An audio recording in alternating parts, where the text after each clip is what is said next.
រឿងកាតព្វកិច្ចយោធាកាន់តែស្រូតចិត្តដល់កងព័ន្ធទី3ហើយបងប្អូនតើគួរព្រួយបារម្ភឬសាទរកាតព្វកិច្ចយោធានេះមែនតើទៅគឺរដ្ឋាភិបាលកម្ពុជាស្រូតមែនតើរដ្ឋសភាបោះឆ្នោតអនុម័តជាឯកច្ឆន្ទសម្លេង114លើ114កាលពីម្សិលមិញដូច្នេះវាអត់មានអីមន្ទិលទេថាគេស្រូតមែនតើដើម្បីឲ្យកាតព្វកិច្ចយោធាចូលជាធរមានយ៉ាងយូរប្រហែលជាមួយខែអីទៀតហ្នឹងគឺចូលហើយកាតព្វកិច្ចហ្នឹងបានន័យថាអ្នកដែលមានអាយុ18ដល់24ឆ្នាំ25ឆ្នាំហ្នឹងគឺត្រូវតែចូលបំពេញការបណ្ដុះបណ្ដាលយោធាអីបងប្អូនពាក្យថាគួរឲ្យសាទរឬក៏គួរឲ្យព្រួយបារម្ភតាមពិតមានរឿងគួរឲ្យសាទរនិងគួរឲ្យព្រួយបារម្ភចំពោះខ្ញុំកាតព្វកិច្ចយោធាមិនមែនជារឿងអីខុសឆ្គងទេនៅប្រទេសណាក៏គេមានដែរហើយការដែលចូលបំពេញយោធាការពារជាតិគឺសេចក្តីថ្លៃថ្នូរជាកិត្តិយសរបស់ពលរដ្ឋកុលបុត្រកុលធីតាខ្មែរយើងទាំងអស់ទេព្រោះអីពាក្យថាការពារទឹកដីជាតិនឹងចូលបម្រើទ័ពដើម្បីបណ្ដុះបណ្ដាលរៀបចំខ្លួនឲ្យคล้ายទៅជាពលរដ្ឋល្អសកម្មដើម្បី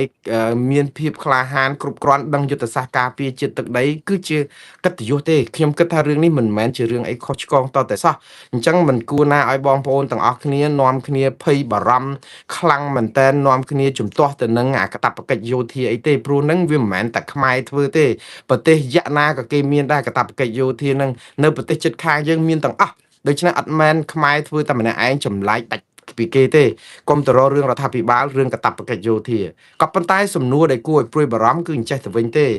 តើមានយន្តការមានតម្លាភាពត្រឹមត្រូវគួរឲ្យទុកចិត្តទេប្រព័ន្ធឬខ្មែរយុវជនអ្នកក្រីក្រឬអ្នកមានប្រព័ន្ធដែលចូលហ្នឹងតើវាច្បាស់លាស់ដែរនឹងអត់មានអំពើពុករលួយដែរឬទេខ្ញុំជឿថារឿងទាំងអស់នេះគឺជាក្តីបារម្ភសម្រាប់ប្រជាពលរដ្ឋទូទៅមិនមែនបានន័យថាសុកគាត់បារម្ភមិនចង់ចូលតាហ៊ានចង់ចូលអីការពារជាតិមាតុភូមិទេអ្នកណាក៏គេចង់ការពារជាតិមាតុភូមិដែរស្ដាប់មើលទៅប្រជាពលរដ្ឋខ្មែរពាក់ឯការផលិតផលថៃហ្នឹងគឺបដូរផ្ដាច់ដោយសារតែចង់ទៀមទាដីខ្មែរពីថៃមកវិញដែលថៃយកបានហ្នឹងសិតតែម្នាក់សិតស្នេហាជាតិអស់ហើយតើមានអ្នកណាកិច្ចអត់កិច្ចទេប៉ុន្តែសំខាន់តើមានប្រព័ន្ធយុតិធធគួរឲ្យទុកចិត្តអត់ហើយតើកន្លែងណាឲ្យប្រជាពលរដ្ឋទុកចិត្តប្រព័ន្ធយុតិធធរបស់យើងចំពោះតែឆ្ងល់អង្គការសហប្រជាជាតិឬក៏ប្រទេសនៅលើពិភពលោកថាប្រព័ន្ធយុតិធធនៅខ្មែរគ្មានទេនីតិរដ្ឋក៏គ្មានអំពើពុករលួយចាក់ស្រេះរឿងនេះហើយដែលជាក្តីបារម្ភមិនមែនជារឿងកាតព្វកិច្ចយោធាទេណាណាក៏គួរសាទរដែររឿងកាតព្វកិច្ចយោធាហ្នឹងក៏ប៉ុន្តែរឿងដែលមួយគួរឲ្យព្រួយបារម្ភដែរកាតព្វកិច្ចយោធាគួរមានយូរហើយ20 30ឆ្នាំហើយមិនមកតបពេលវាយគ្នាមួយថៃក្ដួងទៅរឹសតបទេយើងគេហៅគោរួចបានធ្វើលបងដល់ពេលថ្ងៃប្រឡងបាននាំគ្នាស្វាត់ជារៀនសូត្រអីវាអត់រៀនទៅតន់ទេដូច្នេះប៉ុន្តែបើសួរធ្វើពេលហ្នឹងវាហួសពេលទេវាមិនហួសទេព្រោះយើងត្រៀមខ្លួន10 20ឆ្នាំទៅមុខទៀតដើម្បីពង្រឹងវិស័យទ័ពយើងឲ្យរឹងមាំទៅដើម្បីតបតទប់ទល់ការពារដែនដីយើងទៅថ្ងៃមុខទៀតក៏អត់មានខុសឆ្គងអីដែរគាត់ថាវាគួរធ្វើយូរហើយប៉ុន្តែរឿងដែលគួរឲ្យព្រួយបារម្ភមួយទៀតតើប្រព័ន្ធរៀបចំចូលហ្នឹងតើវាមានតម្លាភាពប៉ុណ្ណាអាចរើសបានត្រឹមត្រូវមិនកូនអ្នកមានគេសោកលុយទៅកូនអ្នកក្រនាំគ្នាដឹងទៅជួមុខទៅខ្ញុំជឿថាបើយើងដាក់លុយឲ្យច្រើននៅក្នុងវិស័យយោធានេះណាបំពាក់បំពន់បណ្ដុះបណ្ដាលគាត់ក្នុងរយៈពេល2ឆ្នាំតាមពិតធ្វើឲ្យយុវជននឹងរឹងមាំទៅវិញទេខ្ញុំគ្រប់គ្រងទៅវិញទេប៉ុន្តែត្រូវពង្រឹងវិស័យវិន័យយោធានឹងដាក់ប្រាក់ឧបត្ថម្ភនឹងឲ្យច្រើនអ្នកដែលចូលហាត់ទាហានហ្នឹងគឺមួយខែបាន$1000អញ្ចឹងចុះឧទាហរណ៍ហើយផ្ដល់ប្រាក់ឧបត្ថម្ភអីផ្សេងទៀតច្រើនជាងហ្នឹងទៀតអាហារូបករណ៍ឬក៏ការជួយទំនុកបំរុងអីសពបែបយ៉ាងដើម្បីលើកទឹកចិត្តឲ្យថាចូលទាហានគឺចូលទៅធ្វើទាហានលុតដំខាងវិស័យទ័ពការពារជាតិផងបានទាំងចំណេះជំនាញអីផងចេញមកវិញគឺថាម្នាក់បានចូលសាលាទាហានសបាយហ្មងណាមិនទៅរកទឹកផឹកអត់បានដូចសប្ងៃទៅយើងទៅឲ្យប្រជាពលរដ្ឋអត់បារម្ភមិននៅក្នុងការចូលទាហានបើស្បែកជើងអត់មានពាក់អាវក្រោះក៏អត់បែកជើងកភ្លើងបាញ់3គ្រាប់ផ្ទុះមួយរួចទៅពេលឆ្លោះគ្នាមួយថៃរកទឹកផឹកអត់បានផងហើយដល់អញ្ចឹងទៅគ្នាបាក់ស្បាតទាហានមកថ្មិញមកក្រាស់មានតែមួយជួនអីបញ្ហាសុំវអំពាវនាវសុំម៉ូតូសុំអ៊ីកូមសុំអាវភ្លៀងសុំអីសម្ភារៈអីសពបែបយ៉ាងតបយើងអញ្ចឹងរួចទៅយើងឲ្យបងប្អូនចង់ចូលទាហានអាម៉េចកំពុងតែឆ្ងល់បើថាយើងដឹងអាកន្លែងហ្នឹងវាទៅអស់ចាអ្នកណាក៏ចង់ទៅដែរហេតុស្ម័គ្រចិត្តចូលទៀតតែដល់ពេលដឹងថាវាពិបាកអ្នកណាក៏រាថយចង់រត់ដែរហើយដល់ពេលរត់ឥឡូវជាប់គុកទៀតអាចកិច្ចពីកាតព្វកិច្ចយោធាជាប់គុកដល់10ឆ្នាំឯនោះទៀតបាទតែយ៉ាងណាបងប្អូនខ្ញុំជឿថា ម្ដងទៀតបងប្អូនកតាបកិច្ចយោធាការពារជាតិមិនរឿងជុកមិនមែនជារឿងខុសឆ្គងទេសំខាន់យើងគួរលើកទឹកចិត្តឲ្យរដ្ឋាភិបាលជួយមើលរដ្ឋាភិបាលដើម្បីឲ្យមានតម្លាភាពក្នុងការរើសទ័ពការស្អីស្អីហ្នឹងឲ្យជួយទ័ពជួយអីហ្នឹងហើយខ្ញុំជឿថារដ្ឋាភិបាលសពថ្ងៃនេះមិនអាចធ្វើឲ្យមន្ទិលទាំងអស់នេះជ្រះទេទាល់តែមានការកែតម្រង់ស៊ីជម្រៅខ្លាំងណាស់បើកែតម្រង់ស៊ីជម្រៅអត់មាននរណាមកនាំគ្នាជជែកពីរឿងចូលទ័ពមិនចូលទ័ពទេព្រោះវាជាកាតព្វកិច្ចប៉ុន្តែដោយសារយើងធ្វើឲ្យការដឹកនាំរដ្ឋមានមន្ទិលបានប្រជាពលរដ្ឋបារម្ភនាំគ្នានិយាយវាយបែកអូហូស្ទឹងរឿងការពារជាតិសោះមកនិយាយបែកអូហូស្ទឹងប៉ុន្តែយើងអត់ឆ្ងល់ដោយសារអីពួកគាត់បារម្ភដោយសាររបៀបដឹកនាំរដ្ឋយើងគ្មានតម្លាភាពឯកបៈមិនដឹងអញញ៉ៃបៈពួកឯងមកក្រសួងមន្ទីរខ្លះសិតតែបងប្អូនសាច់ញាតិតើឲ្យគេជឿទុកចិត្តអាម៉េចថានឹងរើសទ័ពនឹងបានមិនមានការសាច់ញាតិបៈពួកនិយមអ្នកណារួចខ្លួនអ្នកណាមិនរួចខ្លួនអីចឹងឡាក់នឹងឡាក់បាទអាហ្នឹងទុកឲ្យរដ្ឋាភិបាលដោះស្រាយទៅបងប្អូនគ្រាន់តែថាពេលខ្លះយើងនៅជជែកវាយរឿងដដែលហ្នឹងយើងអត់បានដោះស្រាយរឿងអីធំដុំកើតទេឃើញនៅយើងបង្កើតតែរឿងដដែលដោះស្រាយតែរឿងនៅវល់ដូចលិមួកចូលឈ្នៀងអញ្ចឹងណាបងប្អូនរឿងព្រំដែនប៉ុណ្ណានៃរឿងឥឡូវដល់សមុទ្រទៀតគេទៅដល់ណាអស់ហើយយើងនៅវល់រឿងដដែលណាទៅឆ្ងាយជាងនឹងទៀតបងប្អូនអឺក្រសួងវប្បធម៌និងវិចិត្រសិល្បៈកម្ពុជាតវ៉ារឿងថៃចុះបញ្ជីប្រាសាទខ្មែរជារបស់ថៃខ្ញុំសរសើរក្រសួងវប្បធម៌និងវិចិត្រសិល្បៈកម្ពុជាឲ្យតែថៃធ្វើអីនឹងប្រាសាទតាកបីប្រាសាទតាមន់ធំប្រាសាទព្រះវិហារតវ៉ារហូតប៉ុន្តែដែលប្តឹងថៃសំបីតែម្ដងទៅតុលាការយុតិធធអន្តរជាតិរហរឿងគេយើងនៅតែតវ៉ាអត់បានផលហ្នឹងយើងតវ៉ារហូតប៉ុន្តែនេះជាការដែលយើងធ្វើបានយើងមិនដឹងទៅធ្វើអីថៃផងតវ៉ាម្ដងគេធ្វើខ្លាំងជាងមិនតវ៉ា2ដងគេធ្វើរឹតតែច្រើនជាងណាតវ៉ា3ដងគេរឹតតែច្រើនតវ៉ាចុងក្រោយគេចុះក្នុងបញ្ជីបេតិកភណ្ឌជាតិរបស់ថៃចាប់បាត់ហើយយើងនៅតែតវ៉ាទៅកុំប្តឹងគេទ្របយើងបាត់អស់ឥឡូវគេយកកែយកទៅចុះបញ្ជីជាប្លង់កម្មសិទ្ធិរបស់គេអស់ហើយម៉ូតូកាលមុនគ្រាន់តែបាត់ឃើញគេជិះរេទៅរេមកយើងថាអត់ទាន់បាត់ទេណាម៉ូតូយើងនៅឃើញទេណាឥឡូវគេដូរស្លាកលេខឥឡូវគេដូរឈូសថ្នាំឈូសអីដូរសាក់ស៊ីដូរលេខដូរអី serial number អីអស់ហើយថែមកញ្ចក់ថែមអីឥឡូវចង់ដូរទៅជាលំបតាអស់ហើយចុះបញ្ជីជារបស់ទ្របគេទៀតយើងនៅតែតវ៉ាហើយយើងគិតថាតិចទៀតបានមកវិញអាសូរណាបងប្អូនអើយយើងអាភ័ព្វមែនតើតម្លងឥឡូវរដ្ឋាភិបាលថៃឯនោះវិញបដិសេធសម្លេង AI ថាខ្លែងសម្លេងលោកអនុទិនច័ន្ទវរៈគុលពីរឿងពិភាក្សាបើកព្រំដែនខ្មែរថៃនៅដើមខែមិថុនានិយាយពីដូចពុលក្ដួចចឹងគ្រាន់តែឮថាគេចង់បើកព្រំដែនខ្មែរថៃខ្មែរយើងនឹងច្បល់គ្រប់គ្នាភ័យអូយភ័យអ្នកខ្លះគ្នាអទៅអ្នកនៅព្រំដែនបានបើកវិញអ្នកខ្លះហ្នឹងពងពាក់ឯកាផលិតផលគេណូឲ្យបិទទៅបិទរាប់រយឆ្នាំទៅបើលឺអញ្ចឹងអូថៃថោកថៃអន់ណាដូចឃើញឥឡូវមកអង្វរខ្មែរចង់បើកវិញប្រហែលដាច់ខ្យល់ងាប់ហើយសិតតែអញ្ចឹងទៅយកអា AI នឹងយកមកផ្សាយប្រហែលថ្ងៃហើយគេនិយាយថាលឺសូអនុទិនច័ន្ទវរៈគុលថាទៅចែកគ្នាបើកព្រំដែនគេនិយាយម៉ាត់ណាក៏គេថាអត់ទាន់បើកអត់អីទេទុកក្រោយគេអីលាក់នឹងលាក់អីយើងនឹងយកអាហ្នឹងមកបំពុលចឹងទៅវាធ្វើឲ្យអន់ខ្លួនឯងដែរហើយដល់ឥឡូវគេថាអាហ្នឹង AI ទេគ្មានណាពិភាក្សារឿងបើកព្រំដែនអីទេតើយើងចង់ឲ្យបើកព្រំដែនឬក៏យើងចង់ឲ្យបិទអត់យល់ចុះរឿងបើករឿងបិទហ្នឹងយើងខ្វល់អីម៉េចខ្ញុំកំពុងតែឆ្ងល់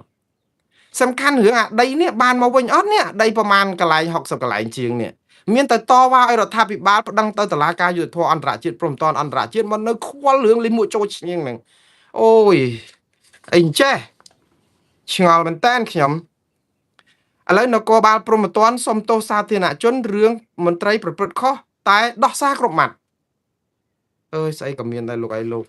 អារឿងកំពុងតែមានពេញផ្ទៃប្រទេសរឿងព្រំដែនរឿងស្អីនោះដោះស្រាយមិនចេញ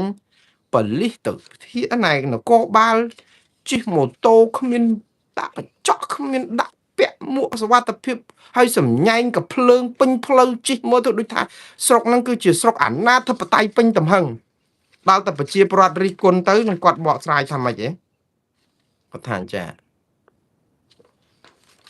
គាត់ថាសេចក្តីបំភ្លឺរបស់អគ្គនាយកដ្ឋានព្រំតននគរបាលព្រំតនឆ្លើយតបចំពោះអ្វីដែលជាការចែកចាយរូបភាពរបស់កម្លាំងប្រតិបត្តិការនៃនាយកដ្ឋានព្រំតននាយកដ្ឋានព្រំតនមានកិត្តិយសសូមជម្រាបជូនថារូបភាពវីដេអូនៃការជិះម៉ូតូរបស់កម្លាំងនគរបាលស្លៀកពាក់ស៊ីវិលដោយអត់មានពាក់មួកអត់មានដាក់កញ្ចក់ នឹងគឺជាកម្លាំងរបស់នាយកដ្ឋាននគរបាលព្រហ្មទណ្ឌក្រោយប្រតិបត្តិការបង្ក្រាបមុខសញ្ញាដែលបង្កគ្រោះថ្នាក់និងទៅចេញពីពន្ធនាគារដែលនាំដឹកនាំដោយលោកឧត្តមសេនីយ៍ត្រីបុត្រវណ្ណរតន៍អនុប្រធាននាយកដ្ឋាននគរបាលព្រហ្មទណ្ឌទទួលស្គាល់ចំពោះកំហុសឆ្គងនៃការមិនគោរពច្បាប់ចរាចរណ៍របស់កងកម្លាំងទាំងការមិនពាក់មួកសុវត្ថិភាពមិនដាក់កញ្ចក់ការបញ្ចេញអាវុធស្នៀតចង្កេះដោយគ្មានការបិទបាំងនិងមិនពាក់កាត់សម្គាល់ខ្លួនក៏ប៉ុន្តែទន្ទឹមគ្នានេះនគរបាលព្រហ្មទណ្ឌសូមពន្យល់ឲ្យយល់ចេះទី1ការជិះម៉ូតូមិនពាក់មួកគឺដោយសារតែទទួលបានព័ត៌មានអំពីបទល្មើសកាត់ឡើងភ្លាមកម្លាំងជំនាញបញ្ញាប់រស់រាន់ចេញប្រតិបត្តិការបន្ទាន់មិនបានគិតអំពីសុវត្ថិភាពផ្ទាល់ខ្លួនទេគឺមិនរកមួកពាក់តាន់ហើយប្រព្រឹត្តខុសច្បាប់ចរាចរណ៍ផ្លូវគោកខ្លះទៅមួយវិញទៀតការពាក់មួកសុវត្ថិភាពក្នុងការជិះម៉ូតូបដិញមានល្បឿនលឿននឹងពេលខ្លះជាង100គីឡូម៉ែត្រក្នុង1ម៉ោងគឺជាឧបសគ្គមួយផងដែរដោយកម្លាំងមើលមិនបានច្បាស់និងគ្រប់ជ្រុងជ្រោយអាចបង្កគ្រោះថ្នាក់ពេលបដិញទី2សៀតអាវុធដោយមិនបិទបាំងហ្នឹងគឺវីដេអូហ្នឹងក្រោយប្រតិបត្តិការទេដូច្នេះនៅពេលកំពុងប្រតិបត្តិការកម្លាំងប្រើប្រាស់ម៉ូតូក្នុងល្បឿនលឿនដូច្នេះធ្វើឲ្យអាវហ្នឹងវាប៉ើងអាវុធចេញមកក្រៅដែលមិនទាន់បានរៀបរយខ្លួនប្រាណឡើងវិញព្រោះកម្លាំងជំនាញកំពុងដឹកមុខសញ្ញាទៅកាន់យុគឋានព្រហ្មទណ្ឌដើម្បីធ្វើការសាកសួរតាមនីតិវិធីហើយចុងក្រោយតាក់ទងមិនដាក់កញ្ចក់ហ្នឹងព្រោះធ្វើឲ្យខុសច្បាប់ចរាចរណ៍ផ្លូវគោកមែនហើយប៉ុន្តែកម្លាំងមានការលំបាកក្នុងការបដិញ្ញជនល្មើសដោយសារពេលខ្លះជនល្មើសជិះម៉ូតូចូលផ្លូវចៀតក្លុកកលៀតងាយនឹងប៉ះជាមួយនឹងកញ្ចក់ហើយបង្កគ្រោះថ្នាក់ដល់កម្លាំងចឹងណែនាំកម្លាំងជំនាញទាំងអស់ត្រូវឲ្យកែប្រែកំហុសនិងចូលរួមគោរពច្បាប់ចរាចរណ៍ដើម្បីគំរូដល់ប្រជាពលរដ្ឋបើឆ្លៀតដោះសារសុំទោសហើយសុំទោសទៅវាថៃដោះសាររឿងពាក់មួកសុវត្ថិភាពពេលបដិញហ្នឹងវាអាចមើលមិនឃើញស្វាំងហើយចុះអត់មានគិតពីសុវត្ថិភាពប៉ូលីសខ្លួនឯងទេបើថាមិនគិតពីច្បាប់ចរាចរណ៍ដូចថាប៉ាតណាប៉ាតណីហួយប៉ូលីសដាក់កញ្ចក់ហ្នឹងចូលទៅវាទឹះតែកញ្ចក់ម៉ូតូវាទឹះតែងស្អីវាបើកញ្ចក់ហ្នឹងដាក់មកសម្រាប់តែមើលនៅក្រោយជាប់តែស្មើនឹងដៃម៉ូតូហ្នឹងហោះអារឿងសៀតចកេះអីសញ្ញែងកភ្លើងសញ្ញែងអីគេសញ្ញែងតែអញ្ចឹងមកយកមកហើយហ្នឹងស្អីខ្យល់ប៉ើងស្អីអូយនិយាយទៅបើគ្រាន់តែនិយាយតែមួយម៉ាត់សុំទោសឲ្យទៅហើយកែសម្រួលទៅបានហើយវាចាំបាច់វែងឆ្ងាយឲ្យនាំពំតណោតអីបើយើងតែអញ្ចឹងមកប៉ាតណាប៉ាតណីមកយកមកឃើញទេការងារជួយកំចាត់ក្រុមជនសង្ស័យអីមុខសញ្ញាអីបង្ក្រាបបទល្មើសអីជាគុណូបការៈដ៏ធំបាត់អស់លេងសាបដូចទឹកទន្លេមកដោយសារតែការប្រព្រឹត្តផ្ដេសផ្ដាសរបស់មន្ត្រីនគរបាលហើយមិនមែនលើកទី1ទេទៅមើលទៅចាប់ជនល្មើសជនសង្ស័យបានបោចសក់ផងលើកបោះទៅលើឡានផងអញ្ញាញ៉ៃប្រសាច់អូយមិនដឹងជាស្អីទេហើយថតមកទៀតសំខាន់គឺរឿងថតហ្នឹងហ្មងមិនដឹងតែគាត់នៅក្នុងខ្លួនហ្នឹងគាត់គិតអី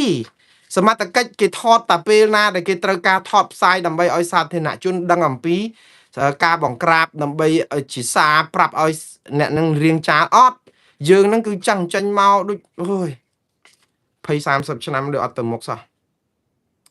បាទឥឡូវនេះដល់ភារៈធារីអាមេរិកជម្រាបលាកម្ពុជាភារៈធារីអាមេរិកអ្នកស្រី Walker បានជួបលោកហ៊ុនម៉ាណែតដើម្បីជម្រាបលាកម្ពុជាចប់បេសកកម្មរបស់គាត់តាមពិត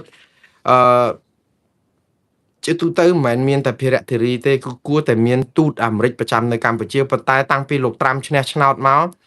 អត់បានតាន់តែងតាំងឯករាជ្យទូតឯករដ្ឋទូតអាមេរិកថ្មីប្រចាំនៅប្រទេសកម្ពុជាសោះទុកប្រើត្រឹមភារៈធារីនឹងយូរហើយតែឥឡូវភារៈធារីនឹងក៏ដល់ពេលផុតអាណត្តិដែរឥឡូវជម្រាបលាទៅហើយក៏និយាយអំពីស្នាដៃជាច្រើន75ឆ្នាំនៃទំនាក់ទំនងមិត្តភាពជាមួយកម្ពុជាខួប75ឆ្នាំនៃការនាំប្រទេសទាំងពីររួមគ្នាបន្តវិបុលភាពសន្តិភាពនិងវឌ្ឍនភាពអីណាអាមេរិកជួយកម្ពុជាបានច្រើននេះប្រទេសដែលក្បត់ជាតិដែលខិតរួមគណិតក្បត់ជាមួយលោកកឹមសុខាក្នុងការផ្ដួលរំលំរដ្ឋាភិបាលហ្នឹងឃើញជួយកម្ពុជាមកកណ្ដោហើយមកចាប់ដៃជាមួយលោកហ៊ុនម៉ាណែតក្នុងនាមជាប្រទេសដៃគូអភិវឌ្ឍហើយយើងតោតលោកកឹមសុខាពីអាមេរិកជាក្រុមរដ្ឋាភិបាលក្បត់ជាតិដែលខុបខិតគ្នារំលាយផ្ដួលរំលំរដ្ឋាភិបាលចុះបើផ្ដួលរំលំរដ្ឋាភិបាលលោកហ៊ុនម៉ាណែតហ្នឹងទៅសហការអីជាមួយទូតអាមេរិកហ្នឹងមិនព្រមដេញទូតអាមេរិកចេញពីកម្ពុជាទៅយើងពំតណោតអញ្ចឹងហើយអាក្រក់មើលប៉ុណ្ណាអត់ព្រមទម្លាក់ចោលបាត់ចោតលើលោកកឹមសុខាតាក់តងរឿងទូតអាមេរិករឿងរដ្ឋាភិបាលអាមេរិកនៅតែចោតនៅក្នុងសាលក្រមសាលដីកាហ្នឹងទៅ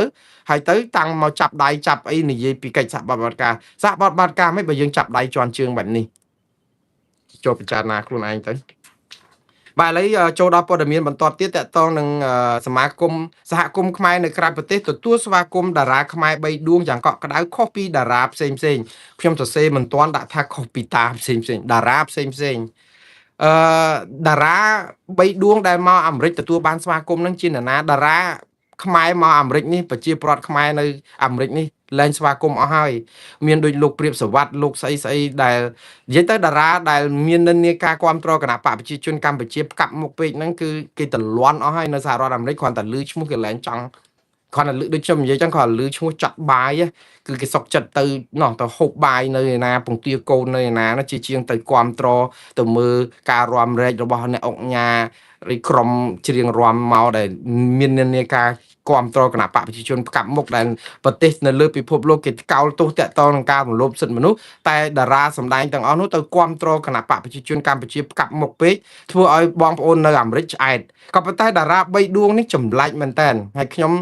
ក៏សាទរពួកគាត់ដែរក៏ប៉ុន្តែអត់ទាន់មានបញ្ហាអីតាក់ទងនឹងគ្រប់គ្រងគណៈបកប្រជាជនកម្ពុជាលេចធ្លោឯណាតែរកឃើញលើក្រោយក៏បិទសាប៊ូដែរចាំមើលតារា3ដួងនេះគឺមាននេនទុំបាទឈ្មោះទីទុំមានទី2គឺ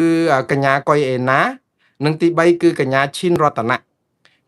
នេនទុំគឺជាតារាចម្រៀងរ៉េប20ឆ្នាំជាងហើយគឺមានទីផ្សារនៅស្រុកខ្មែរក៏សម្បើមក៏គេស្គាល់គាត់ច្រើនដែរគាត់ឈ្មោះពិតគឺទីទុំឯកញ្ញាកុយអេណាធ្លាប់ជាប់ជា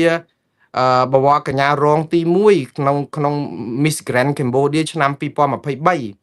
បាទហើយល្បីចុងក្រោយនៅពេលដែលគាត់ធ្វើដំណើរដោយថ្មើរជើងជាង300គីឡូទៅខេត្តសៀមរាបដើម្បីគ្រប់គ្រងវិស័យទេសចរនិងជួយជនពិការអញ្ចឹងធ្វើឲ្យតារាខ្មែរមួយរូបនេះគឺលេចធ្លោជាងគេហើយឈិនរតនៈជាប់ The Voice of Cambodia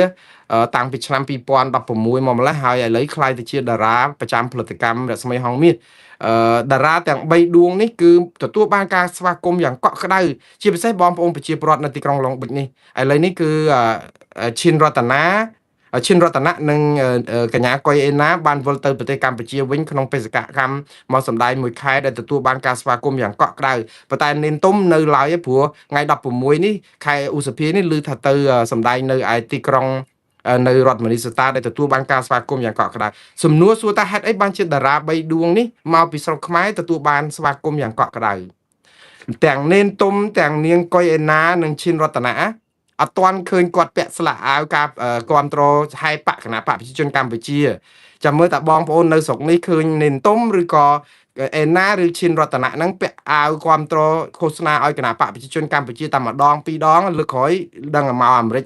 លែងមានអ្នកស្វាគមន៍ហើយសប្តាហ៍នេះអត់ទាន់ឃើញមានដូច្នេះអញ្ចឹងនេះគឺជាសារសម្រាប់អ្នកសម្ដែងនៅស្រុកខ្មែរដែរជាតារាបេះដូងរបស់សាធារណជនទូទៅកុំផ្កាប់មុខគណៈបកប្រឆាំងឬគណៈបកកាន់អំណាចខ្លាំងពេកហើយបើចូលរួមហ្នឹងគឺកុំផ្កាប់មុខមកជេរបតិចផ្ដាសាគ្នាស្អីណាដែលធ្វើឲ្យមានការឈឺចាប់ពេកព្រោះប្រជាពលរដ្ឋខ្មែរនៅក្រៅប្រទេសឆ្អែតឆ្អន់គ្រប់គ្រាន់ចំពោះគណៈបកប្រជាជនកម្ពុជានិងនយោបាយស្មោកគ្រោកនៅស្រុកខ្មែរហើយអញ្ចឹងបើនៅគ្រប់ត្រហើយនៅញ៉ែមដាក់ទៀតគឺបងប្អូននៅខ្មែរអត់មានអីធ្វើបាបធ្វើទុកបុកម្នេញអីទេគ្រាន់តែមិនគ្រប់ត្រប៉ុន្តែតារាទាំងអស់នេះរួចផុតពីសំណាញ់នេះខ្ញុំជឿថាដោយសារតែមិនទាន់បង្ហាញអំពីស្វាមីភក្តិឬក៏ការគ្រប់ត្រគណៈបកប្រជាជនកម្ពុជាមានពាក់មួកពាក់អាវអីស្និទ្ធស្នាលពេកទេចាំមើលបងប្អូនចាំពាក្យខ្ញុំបើតារានេនទុំឬកុយអេណានិងឈិនរតនៈនេះទៅស្រុកខ្មែរវិញរដូវឃោសនាបោះឆ្នោតគុំសង្កាត់នេះហើយនឹងបោះឆ្នោតជាតិខាងមុខបើគាត់ចូលរួមក្នុងឆាកនយោបាយគេមិនហាមឃាត់ទេប៉ុន្តែបើគ្រប់គ្រងគណៈបកប្រជាជនដោយខាងតារាផ្សេងទៀតបិទសាប៊ូមកអាមេរិកហើយចាំសម្ដីខ្ញុំនិយាយនេះយកតែប៉ុនទេខ្ញុំពិតជាគ្រប់គ្រងឲ្យតារាខ្មែរទាំងអស់ជាលាចេញពីការគ្រប់គ្រងនយោបាយគណៈបកកណ្ដាលអំណាចឬក៏គណៈបកណាផ្កាប់មុខពេកសុំដកខ្លួនឲ្យឆ្ងាយប៉ុន្តែបើគ្រប់គ្រងគណៈបកប្រឆាំងដូចជាមិនសូវអីហ្មងទេព្រោះប្រជាពលរដ្ឋនៅអាមេរិកហាក់បីដូចជាមានសមានចិត្តចំពោះគណៈបកប្រឆាំងច្រើនដោយសារគេធ្វើបាបពេកហើយបើថាទៅគ្រប់គ្រងគណៈបកប្រជាជនកម្ពុជាគឺបងប្អូនយើងដូចជាឆ្អែតឆ្អន់អញ្ចឹងនេះគឺជាសារសម្រាប់ប្រាប់ចង់បានការសម្ដែងនៅអាមេរិកឲ្យមានការគ្រប់គ្រងច្រើនជៀសឲ្យឆ្ងាយពីការគ្រប់គ្រងគណៈបកប្រជាជនកម្ពុជាបាទឥឡូវខ្ញុំស្លេះរឿងនេះត្រឹមប៉ុណ្ណេះហើយតាក់ទងនឹងរឿងព័ត៌មានពីនាយករដ្ឋមន្ត្រីថៃថាសក់អ្នកណាក្បាលអ្នកនឹងរឿងពលករថៃលួចកិច្ចធ្វើការខុសច្បាប់នៅកូរ៉េខាងត្បូងលោកអានុទិនច័ន្ទវរៈគុលអស្ចារ្យដែរថ្ងៃនេះគេសួរថាលោកជួយពលករខ្មែរពលករថៃនៅកូរ៉េយ៉ាងម៉េចព្រោះកូរ៉េ ហាមពលករដែលកាន់វីសាប្រភេទមួយចំនួននោះគឺ4ខែអត់ឲ្យទៅធ្វើការនៅប្រទេសថៃទៀតទេវីសាប្រភេទE8 គឺជាវីសាវិស័យកសិកម្មនិងវិស័យនេសាទព្រោះអីគេថាពលករខ្មែរសំទោសពលករថៃដែលទៅធ្វើការនៅកូរ៉េហ្នឹងលួចកិច្ចពីថៅកែគេថាគេឲ្យទៅហើយស្រាប់តែកិច្ចទៅធ្វើការកន្លែងផ្សេងខុសច្បាប់គេធានាទៅឲ្យទៅធ្វើការនៅកន្លែងហ្នឹងក៏ប៉ុន្តែរត់កិច្ចទៅធ្វើការកន្លែងផ្សេងខូចឈ្មោះ4ខេត្តគេបិទទាំងអស់យើងសរសើរពលករខ្មែរដែរទៅកូរ៉េអត់ទាន់មានរឿងនឹងច្រើនទេណាប៉ុន្តែនៅថៃគឺខូចចរិតដល់ពេលនាយករដ្ឋមន្ត្រីថៃគាត់ថាសក់ណាក្បាលនៅហ្នឹងតើពលករថៃហ្នឹងខ្វះការទទួលខុសត្រូវខ្លួនឯងអញ្ចឹងសូមលើកទឹកចិត្តឲ្យពលករថៃហ្នឹងកុំធ្វើប្រទេសផ្ដាស់ខុសច្បាប់ហើយឲ្យរដ្ឋាភិបាលកូរ៉េគេចាត់ការតាមគេព្រោះអីថៃគេថាពលករមកនៅថៃខុសច្បាប់ក៏គេចាប់ដាក់គុកអញ្ចឹងឬក៏ហាមគាត់អញ្ចឹងដូចគ្នានេះជាសារមួយដែរបាទហើយតើការសម្របសម្រួលយ៉ាងម៉េចព្រោះនៅថៃក៏បញ្ជូនពលករទៅកូរ៉េមិនតិចដែរមាន100,000ទៅ130,000នាក់ដែលកំពុងធ្វើការនៅកូរ៉េហើយខុសច្បាប់ទៅទៀតមិនលេងសើចទេយើងមើលថៃប្រាក់ខែច្រើនជាងណានៃទាំងអស់បើយើងប្រៀបធៀបនឹងពលករខ្មែរដែលខំប្រឹងទៅធ្វើការនៅថៃពលករថៃបែរទៅជាសម្រុកទៅធ្វើការនៅកូរ៉េដែរព្រោះប្រាក់ខែនៅកូរ៉េលើសប្រាក់ខែនៅថៃ3-4 ដងដែរបាទចឹងចិត្តអស់ម៉ោងហើយបងប្អូននៅសល់ព័ត៌មានច្រើនទៀតណាអតីតមេប៉ូលីសជាតិដែលជាសមាជិកព្រឹទ្ធសភាហ្វីលីពីនលោក Ronald de la Rosa លាក់ខ្លួនពួនអាត្មានៅវិមានរដ្ឋសភាដើម្បីកិច្ចពីការចាប់ខ្លួនបញ្ជូនទៅតុលាការព្រំប្រទានអន្តរជាតិមេប៉ូលីសអតីតមេប៉ូលីសជាតិរបស់ហ្វីលីពីននឹងធ្លាប់ជាមេប៉ូលីសរបស់ក្រុងដាវូកាលពីជំនាន់ឆ្នាំ2016ដល់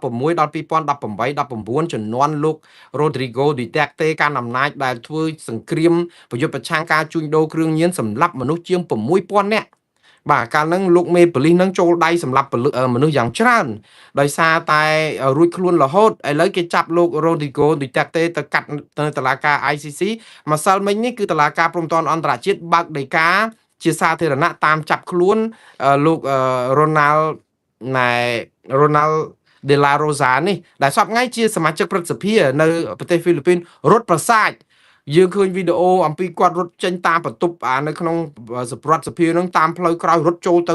បិទទ្វារនៅក្នុងវិមានរដ្ឋសភា3ថ្ងៃហើយលាក់ខ្លួននៅក្នុងហ្នឹងដើម្បីទប់កុំឲ្យប៉ូលីសចាប់ព្រោះអីពេលដែលបើកដីកាភ្លាមប៉ូលីសចុះចាប់ភ្លាមដល់ពេលដែលចុះចាប់នេះឥឡូវគាត់អំពាវនាវឲ្យប្រជាពលរដ្ឋហ្វីលីពីនជួយផងជាខែលទប់កុំឲ្យគេចាប់គាត់យកទៅបញ្ជូនទៅកាត់ទោសនៅតុលាការព្រំប្រទានអន្តរជាតិគាត់ថាបើកាត់ទោសនៅស្រុកអាមេរិកស្រុកហ្វីលីពីនអត់អីទេគាត់ចូលតុលាការណាក៏បានប៉ុន្តែនៅក្នុងក្រៅវិមានរដ្ឋសភានឹងមានប្រជាពលរដ្ឋបាតកម្មតវ៉ាឲ្យចាប់ខ្លួនបញ្ជូនទៅណាវាមានចឹងទៀតគេស្អប់គាត់ហើយមានប៉ូលីសអីហ្នឹងការពារកុបកម្មមានប្រហែល4-500នាក់នៅចាំការពារប៉ុន្តែខ្ញុំជឿថាជៀសមិនផុតពីគេចាប់លោក De La Rosa នេះទេព្រោះអីគេចាប់លោក Duterte Rodrigo ទៅបានហេតុអីបានជាមេអតីតមេប៉ូលីសដែលចូលរួមនៅក្នុងរឿងនេះគេមិនចាប់វាគ្រាន់តែតើអង្កលតែប៉ុណ្្នឹងឯងមិនមែនប៉ះសិនបើគេចាប់ឯងបាទចង់បានថាជុងវាហើយនឹងកក់គាត់គឺជាកក់សំទោសគឺជាជុងសំទោសតឡាការ ICC គឺជាជុងឯគាត់គឺជាកក់តែប្រព្រឹត្តខុសហើយទោះជាយូរឆ្នាំប៉ុណ្ណាគេតាមចាប់ដែរចឹងបាទថាពេលនៅដឹកនាំកាន់អំណាចធ្វើឲ្យល្អឲ្យច្រើនកុំឲ្យជួបរឿងរត់ប្រសាចបែបនេះបាទព័ត៌មានចុងក្រោយបងប្អូនតាក់ទងមនុស្សទី4ហើយដែលស្លាប់ដោយសារតែមេរោគហាន់តានៅលើកប៉ាល់ទេសចរបារាំងដែលអ្នកឆ្លងថ្មីឆ្លងជិតដល់ទៅ50អ្នកថែមទៀតនេះគឺជាព័ត៌មានដែលទទួលបានពីសារព័ត៌មានអន្តរជាតិដែលគេនិយាយថាកប៉ាល់ដឹកភ្ញៀវទេសចរមួយរបស់បារាំងនេះគឺមាន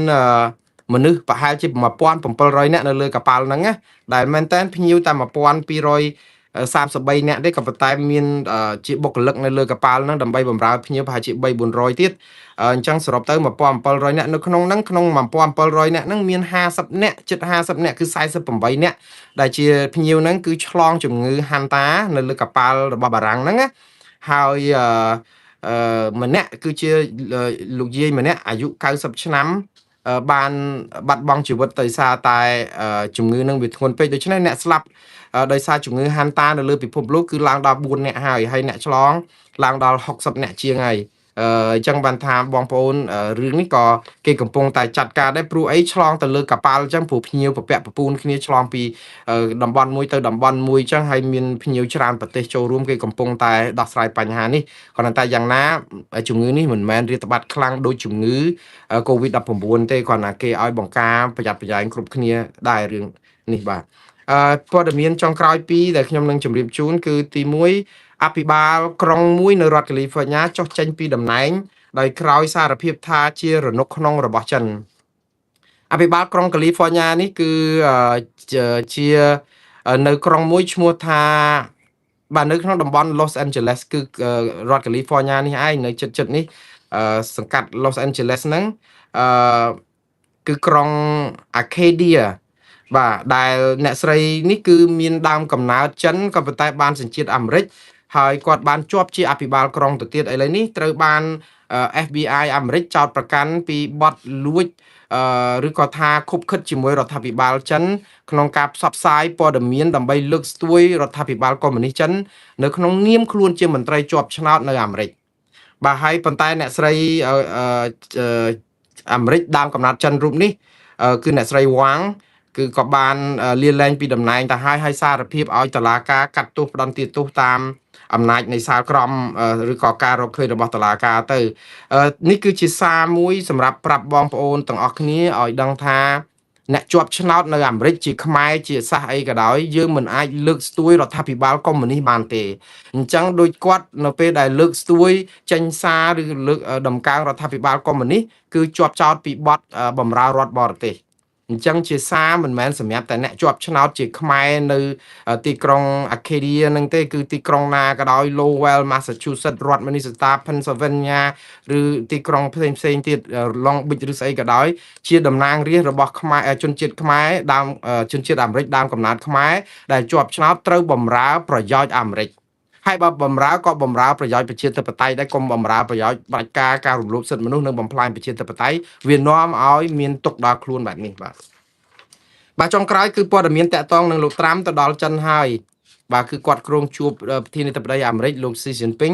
ហើយនឹងជជែករឿងច្រើននៅក្នុងនោះមានរឿងលក់អាវុធឲ្យចិនតៃវ៉ាន់ដែរព្រោះអាការលក់អាវុធឲ្យចិនតៃវ៉ាន់នេះគឺជាសំណើរបស់តំណាងរាស្ត្រគណៈបកសាធារណៈគណៈបកប្រជាធិបតេយ្យជាច្រើនដែលថាឥឡូវអាមេរិកបង្កក់ដូចថាទប់មិនឲ្យលក់កាភ្លើងលក់អាវុធទៅតៃវ៉ាន់ហ្នឹងតែមានទឹកប្រាក់$14,000 លានឥឡូវនេះសំណើនេះលោកត្រាំយល់ស្របគាត់ថាគាត់ទៅជួបលោកស៊ីជីនពីងនឹងលើកយកមកជជែកពិភាក្សាដើម្បីអនុញ្ញាតឲ្យតៃវ៉ាន់ទិញអាវុធយុទ្ធភ័ណ្ឌពីអាមេរិកដោយមានទំហំទឹកប្រាក់រហូតដល់ទៅ$14,000 លាននេះប៉ុន្តែមានរឿងច្រើនណាស់ដែលលោកត្រាំនឹងជជែកជាមួយលោកប្រធានាធិបតីចិននោះគឺតាក់ទងនឹងរឿងច្រកហ័រមូសរឿងសង្គ្រាមនៅជាមួយនឹងអ៊ីរ៉ង់ហើយនឹងរឿងពុនកយពុនអីផ្សេងទៀតដែរបាទ